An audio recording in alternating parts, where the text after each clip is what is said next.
charmer, and I am here to do a video that I have been planning to do for some time, and I just happened to see the other day Ange at Tiny Trinkets and Tarot put the call out for show me your trinkets. Evidently, she has floated that tag before, but she was talking in a recent live about resuscitating it, and I thought, yeah, challenge accepted, by which I mean showing my charm casting kit. So, zoom in on this a little bit. I bought this little book box at a discount store, nothing fancy, but awfully purty. I love my birdies. And inside, the first thing you might notice is actually a deck of cards, not trinkets. Yes, I know, but this is all part and parcel of my little kit here. These are from the Witchwood Oracle. Specifically, it's Miss May's Victorian Oracle, which I found from Witchwood Oracle on Etsy. They also have a separate website. There's a few cards here that offer up keywords for each of these, but basically this is like an old school fortune-telling deck along the lines of Lenormand, where it features certain symbols and you can choose to interpret these purely intuitively as well. You don't have to go by the keywords that Miss May offers. So anyways, they've got the Victorian aesthetic that I love and adore. Bit Victorian Gothic, I would say. And so I am just all over it. Ooh, look, the black dog. The black shook. So then, how this coincides with trinkets, well, I've got a 20-sided die here. I've got chakra charms. Man, try saying that 5 times fast. I also have all the rest of my charms in this bag. I bought this little, I think maybe this was just a little sugar cup that once went with a tea set. I got to pour my charms out into. But then as you can see here, I started my charm casting journey, if you will, with Witchwood Oracle, because at that shop, they also sold this mini charm set, and it really is just a little intro to charm casting, because there weren't too many charms to start out with, but for just first getting the idea of how you can assign these charms meaning, how you can cast them.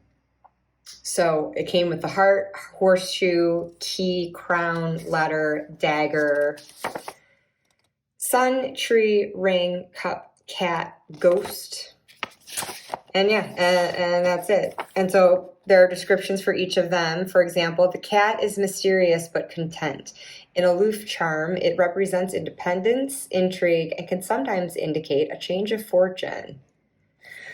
Ghost can represent an unwillingness to let go of the past, memories resurfacing, or old issues coming back to influence current events. So great little starter kit here, and also came with a little casting board that is reversible. Now I have trimmed mine so that I could fit it into the base of my book box, but I can pluck it out to go to the reverse, where it's more just yes, no, unclear, and I don't really do yes, no readings often, so I mainly just leave it this side. And yes, my trim involved cutting out certain areas here, but I know from the symbol what they are. So we've got finances, home, travel, friendship, love, self, family, and education. And so as you cast your charms, you can see which section they fall into and interpret them in the context of that area of life accordingly.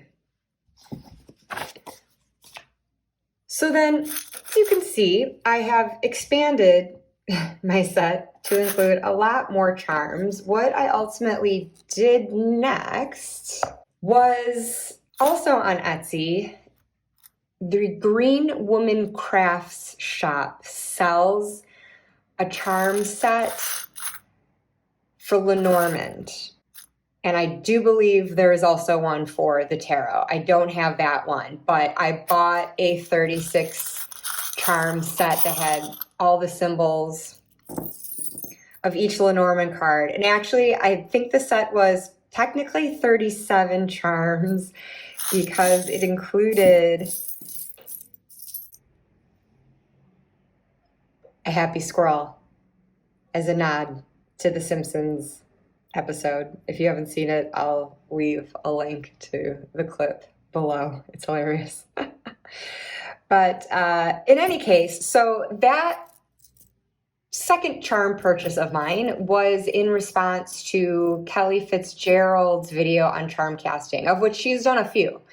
And each time, sorry, I had some technical difficulties there, but I was saying that Kelly Fitzgerald mentions how in her charm casting set, some charms can come and go. It's an ever-evolving collection for her, but what she always keeps at the core are the Lenormand symbols, because it's that core sort of catch-all, and so everything else is just to expand on that and elaborate in new ways, add a little nuance perhaps.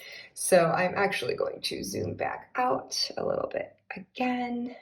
So I have not organized mine, obviously, but I will do so and then come back with those charms separated out.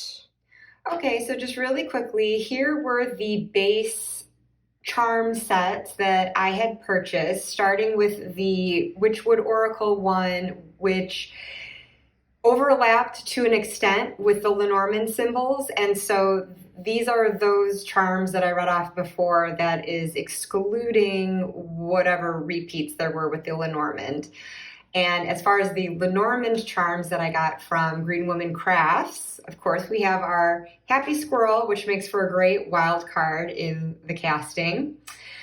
We've got our Rider, Clover, Ship, House, Tree, Clouds, Snake, Coffin, Bouquet, Scythe, Whip, Birds, Child, Fox, Bear, Star, Stork, Dog, Tower, Garden, Mountain, Crossroads, Mouse, Heart, Ring, Book, Letter, Man, Woman, Lily, Sun, Moon, Key, Fish, Anchor, and Cross. So that provided my base layer, just getting started with charm casting, and I'll be back in a moment with the charms that I have since added to this.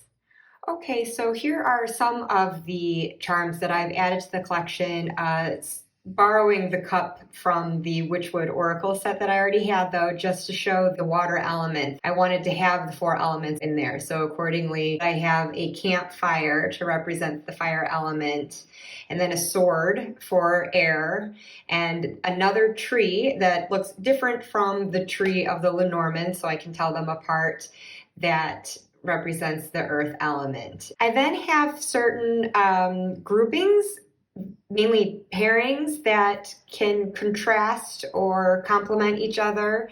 I have a goddess and green man charm for the divine feminine and the divine masculine. And then the moon and sun here together would represent integration of the feminine with the masculine. This little grouping, I've got my guardian angel, and then a feather for just a spirit guide. And then for a little fae energy, I also have a little guardian fairy in here.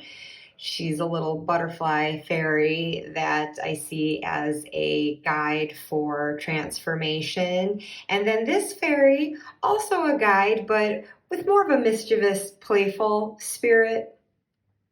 These two have pop culture origins for me. What helps me remember this stag and it being protection, I think of it as the Patronus from Harry Potter. And so, whereas this might be an outward protector, someone or something outside of myself that is looking over me and protecting me, I got the umbrella to represent Buffy the Vampire Slayer's Class Protector Award that she is given at the prom for all that she does to try to keep her classmates alive against the forces of evil. And if you have seen Buffy and you know what I'm talking about, do you also cry every time you see her receive this? I weep every time. It's so beautiful. But anyway, so whereas this might be external protection, I see this as protecting someone else. So an effort that I can make to look after another.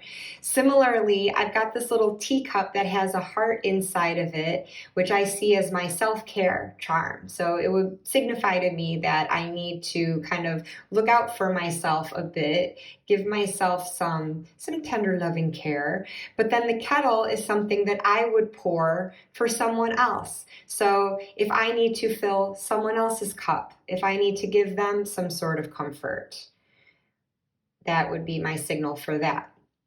I then have the raven versus owl here.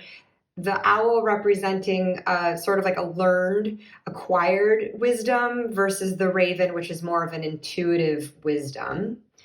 I have a bee here for just sort of like diligence, keeping busy with work, and then a beehive. This kind of came to me randomly. I honestly think it was just like a little token that came with something else that I had ordered from Etsy. And so I just saw like, well, whereas this can be my individual busyness and diligence, this is like coming together and working with others as a community or for the community and whatnot. Then I've got these spectacles, glasses, whatever you'd like to call them, which would be seeing a situation closely, looking at something more closely.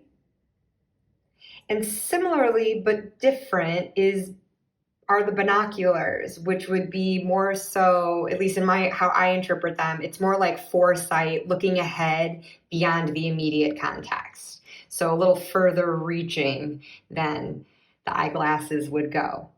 And then these I love as a writer and an editor. I have chosen a typewriter to represent my writing and a laptop to represent my editing. So these would be my cue if, depending on whatever other charms are coming out, whether it relates to my writing life or my editing life in some way. So clear these out so I can bring some others to the fore. Okay. I've got acorn for seed, potential, an apple for health, or even forbidden fruit, kind of depends on the question and the context. Broom for cleansing, clearing out. A butterfly for transformation.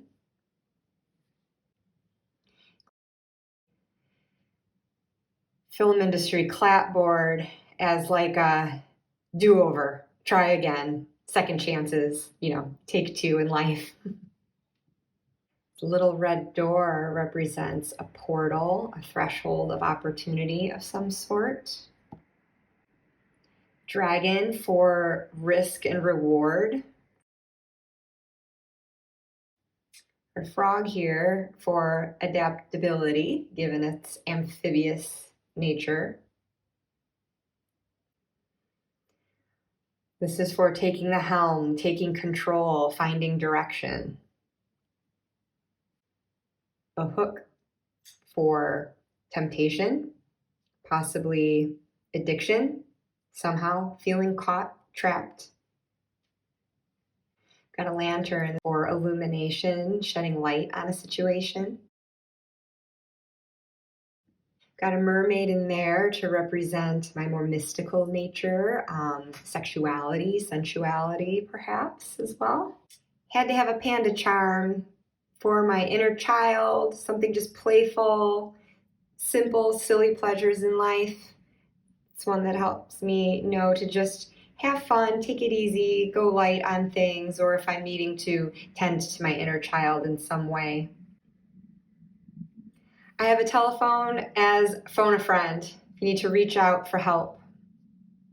A pocket watch indicating that time is of the essence, and whether it falls face up or reverse can indicate to me whether time is on my side or it's not. A pumpkin to represent abundance, reaping reward.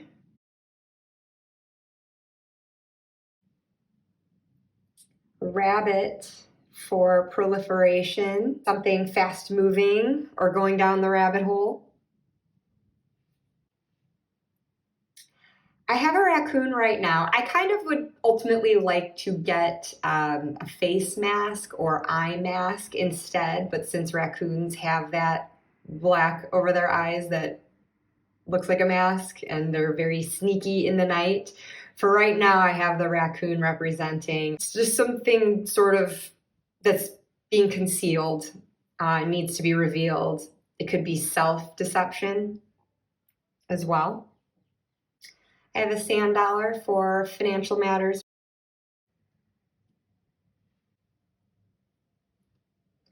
A shovel for doing some digging if something needs to be dug more deeply into.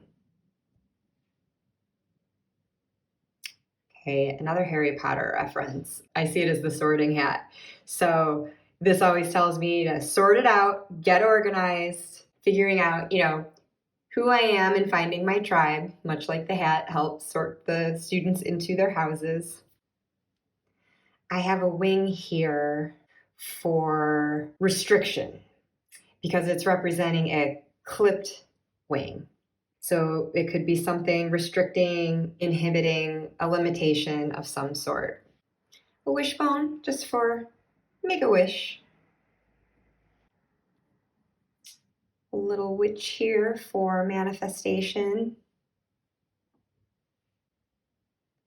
Or yoga charm. So it could be a call for action that I need to meditate, do something to look within and find my peace.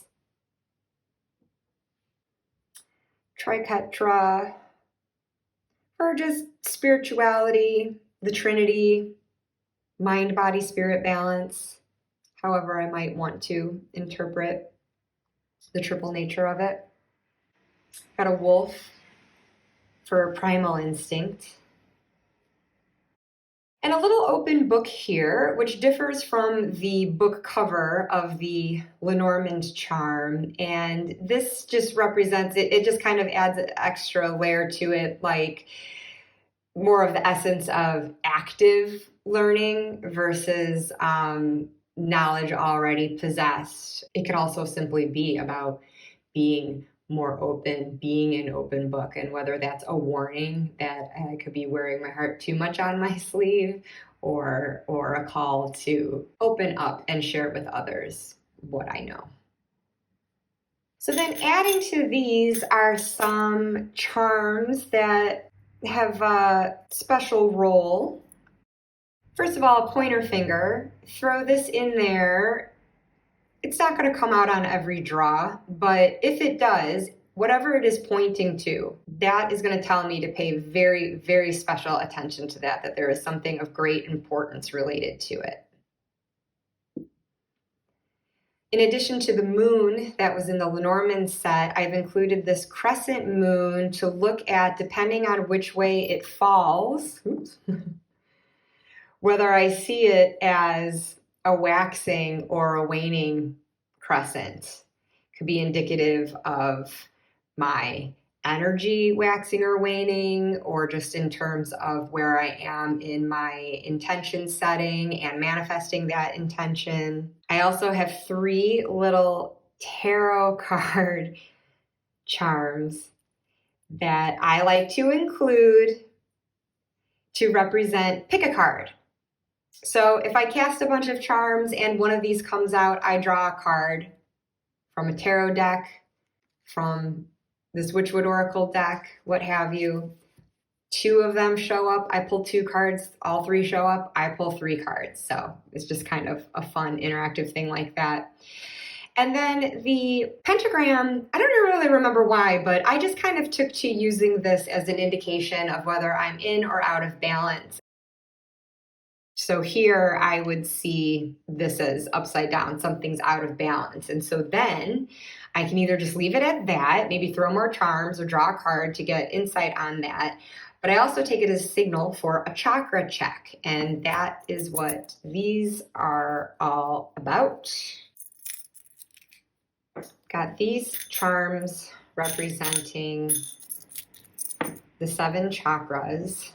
So I'll take these and maybe do a little chakra check, see which of my chakras are in balance or if some are out of balance and in needing of attention. And so accordingly, I just kind of cast it and look at how they're falling out. I can also just throw these into the general charm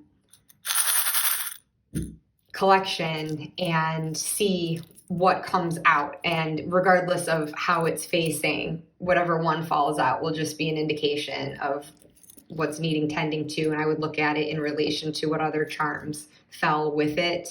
So then going back to my little charm casting box here, basically, you see the areas of life, so I can just reach in here and grab a few out and cast them. See which charms are falling within each area. With charm casting, you decide whether you look at reversals for them as well. So like this kettle is upside down, that would be right side up. So is the book.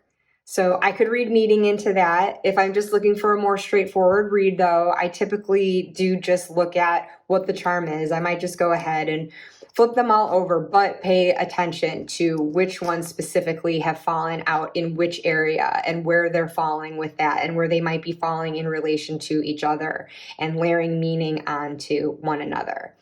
Now that I just did a random grab, pulled a random number of them out, but with my die here, I might decide instead to roll that.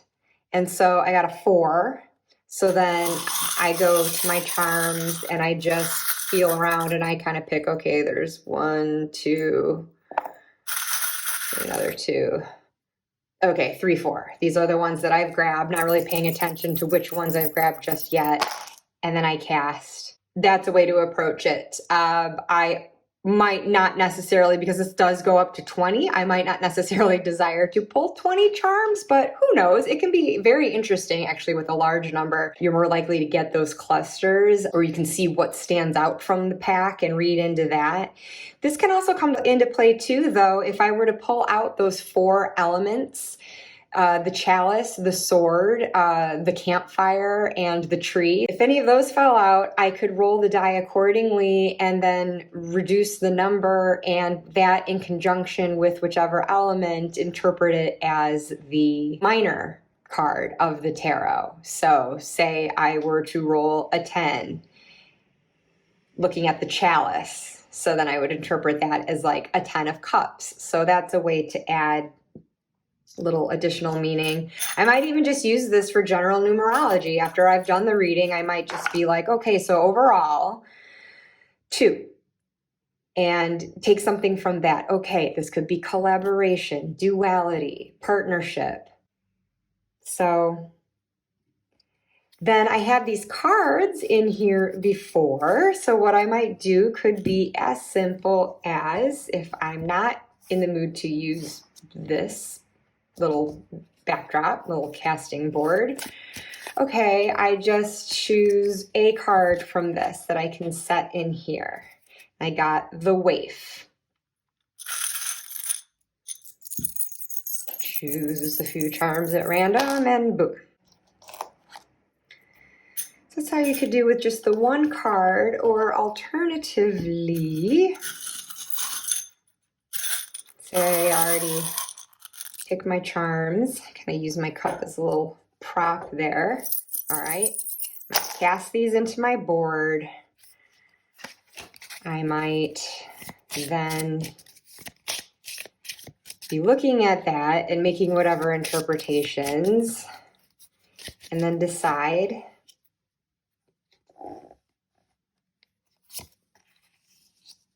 I want to interpret this with additional insight of the cards. Zoom out a bit there again. So then I just kind of use this as a stand for simple 3-card reading to elaborate on whatever messages I seem to be getting here. I might also decide that I want to do, instead of just putting the 1 card in the box and being limited, because this is a very small box. I think a larger one would actually suit the purposes better, but for how frequently I do this, this seems to work fine for me. And I can always cast my charms out more broadly on my table here anyway. They don't usually fly too out of control.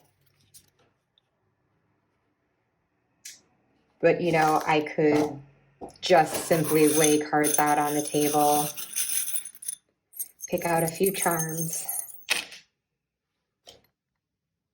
et voila. Interpret accordingly. Garden came down on this rapier. I've got my protective Patronus, my wishbone, and my sword, my air element, with salt, and then a coffin falling just short of corset. So however I'm interpreting any of these symbols on the cards, in these charms, I'm looking at them in relation to each other. What's neat with the charm casting, and I think it's any casting in general, it's sort of like when you're shuffling your cards, and it brings in that element of the random, where you're just kind of like surrendering your control, surrendering your ability to choose what cards you draw. You're just like offering it up to the universe, letting it fall in rhythm with whatever synchronous forces out there that helps determine when it's the right time to stop shuffling, where it's the right place to cut your cards and start pulling from, right? However these systems work, whether it's cards or casting, it's the same thing where you're just kind of like randomly grabbing and then you cast. It just opens things up to a very natural force. And I just like seeing the relational aspect of it too, where you're seeing how these charms are interacting with each other in terms of if they're very close, if not on top of each other, or far away, or if they are falling upside down, right side up. So the main point of this video was just to show Ange my trinkets. She put the call out. I have answered. Here they are. I also shared in a previous What's in the Bag video when I was sharing my Oceanic decks. I have a separate charm set that is ocean themed. And so you can see that video if you like an idea of some of the charms I work with there. But the way that I use them is very much the same. I find it a very cool thing to use in tandem with tarot or oracle of some sort. It really just so many different combinations and approaches you can take with it, and this just happens to be mine.